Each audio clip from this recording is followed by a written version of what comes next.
Wonderful morning to viewers across the world. It's Ayo Adams on the sports segment of the weekend show.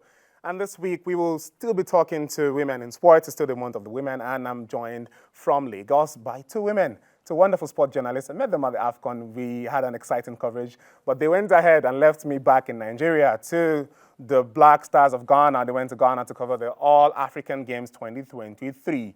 And this morning, I'll be joining them discussing their experience at this global continental event. I'm joined by Membi Obayemi, a sports journalist. Also, alongside her, I also have Princess Chukwu Dumebi.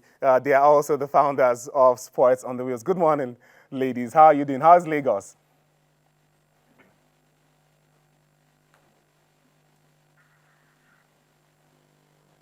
All right, I think we're still having a little bit of I think I was like a little bit of glitch with them there with their mics. And but yeah, what we're talking about is the All African Games. Nigeria was at the All African Games alongside other countries were applying for continental championship for medals, silvers, gold, and bronze. And Nigeria did brilliantly well. And if we are going to be having our guests back, we have Dumebi and Membi, who were at the All African Games supporting Team Nigeria across board as they took away multiple medals. If we can go through the medal list entirely, the top 10 medalists at that event were Egypt, Nigeria, South Africa, Algeria, Tunisia, Ghana, Morocco, Ethiopia, Mauritius, and Kenya. Egypt finished up with 189 medals in total, with 101 gold, 46 bronze, and 42 silver, 42 bronze, while Nigeria finished with 47 gold, 33 silver medal, and 40 bronze, with a total of 120 in total. Do we have the guests back on? Can we speak to them now? Yes, Ayo, we can. Oh, wonderful, wonderful, wonderful. All right, guys. No, let's go straight into it. You guys were in Ghana, and it was exciting. I loved your coverage. From here, I was able to, basically be there in Ghana. But tell me, walk me through your experiences. How was Ghana, and how did the Nigerian teams do? Ghana was really interesting.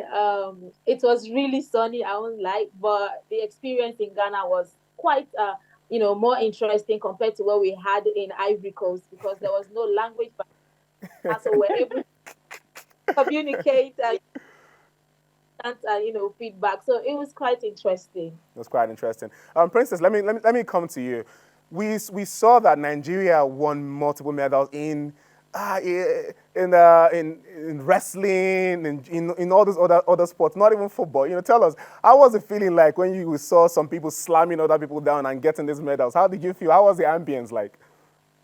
I mean, it was really interesting to be honest. And Ghanaians. So one thing with Ghanaians is they when it comes to Nigeria versus Ghana, there's always competition. It's not Always. just in sport and all of that. So it was really good to see, particularly like you said, it's still the women's month.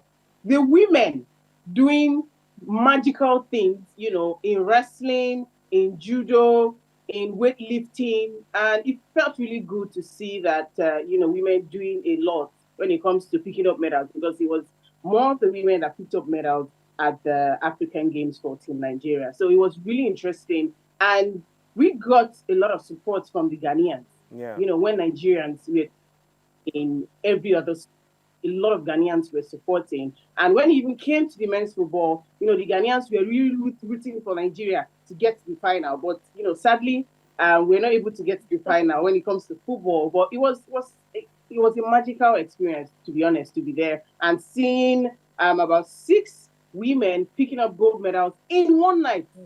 It was magical. I can't explain that feeling, but it was really good and interesting.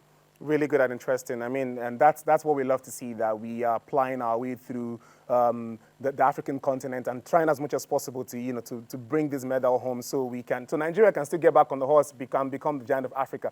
But at the African Games, we all know that Egypt, as I was looking at the medal table and I'm asking myself, Egypt, where will they run they go? Where are you going to? Tell us about the Egyptian teams that represented their country. It is not the first time that they would lead the medal in hierarchy. They took gold with 101 gold as opposed to us with 47. But tell me, the ambience there, we see that that they are much. It feels like as if they are much more prepared for all these athletic games generally. In comparison to Nigeria, what did they do differently that you guys noticed that we need to be doing? Membi. I think, they are very, very patriotic when it comes to, their country.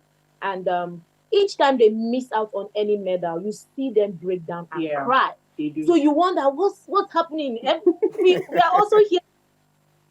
Not just take everything home.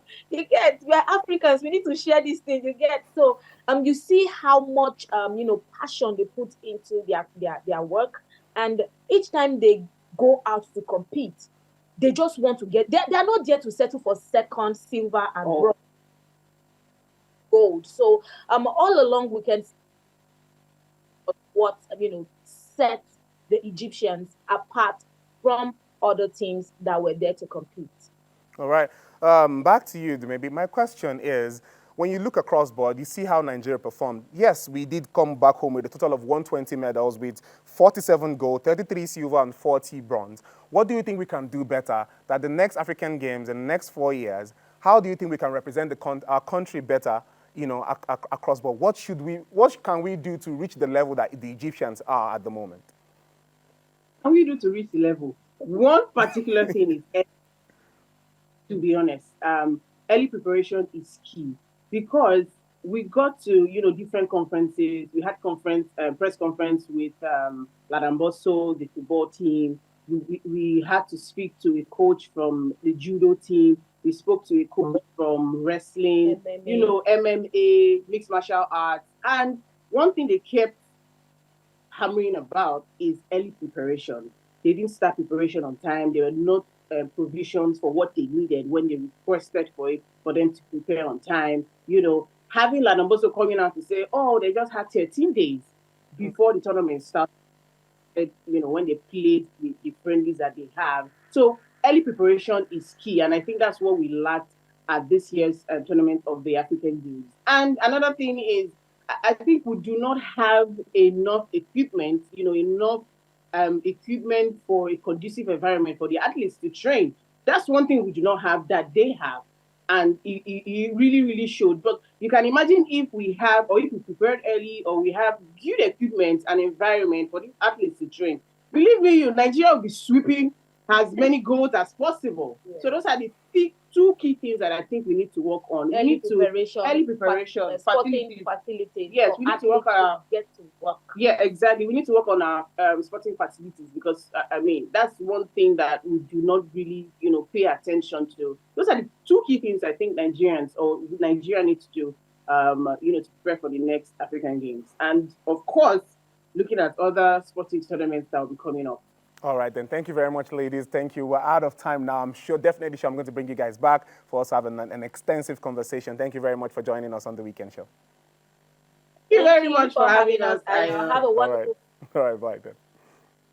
All right, those were the two journalists who visited Ghana, part of the journalists who visited Ghana to cover the Nigerian team at the All-African Games. And, Nigeria came second overall. Second, it's not the first time we're coming second, but just like they mentioned, what are the things we need to do? Early preparation and infrastructure for training. This should be going out to the Ministry of Sport and every entity who manages the athletes getting ready for these competitions. Early preparation and proper infrastructure for them. But before I leave you, we went to the street to ask the fans. Tomorrow is Super Sunday between Manchester City and Arsenal.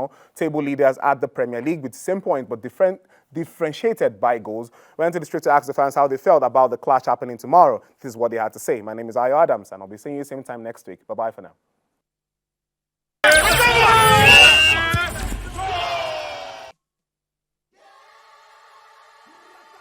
So now the game happening between Arsenal and Manchester City is going to be a very, very tough one. Manchester City know how to win matches like this. They love the big games. They love a marathon. But Arsenal are looking to stay at the helm of the Premier League table.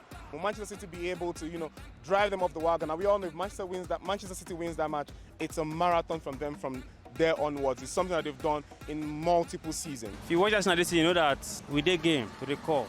I don't see us losing that match to Man City. I'm seeing 1-0 or 1-1 in that game. I think 3-1. Man City 3, Arsenal 1. That match, but I don't feel like for you. That match, Arsenal will win that match. I'm very sure because the way Man City and Chelsea them play, I know say if I meet Man City, I will win them. Arsenal is problem to Man City. For me, I believe that Arsenal will even win Man City. Let me just, because I'm not the one that will play it, but I believe that it's go. Arsenal will have 2, when Man City Spurs have 1. I would predict maybe 2-2 draw. Yeah, because certainly there would always be goals. If I'm unlike me, if I'm to play the game safe, I'll play Man City direct winning because I know Man City will win the league. I think City is going to prevail because right now they are against the gun and they must win this one after basically not winning against Liverpool. So 1-0 or 2-1 to City. My scoreline prediction, I would say 2-1. 2-1 to Arsenal. I expect Arsenal to have the upper hand in this game. With the addition of Declan Rice in their squad, it makes them look very solid. And this season, they have 2 very good defenders, Gabriel and Saliba. I can just give Arsenal an edge. Arsenal 3-1. The match is 2-1. Man City is going to win because of Haaland and De Bruyne. And Man City is a very strong team that nobody can win them. Especially when they are in their home. So that is all.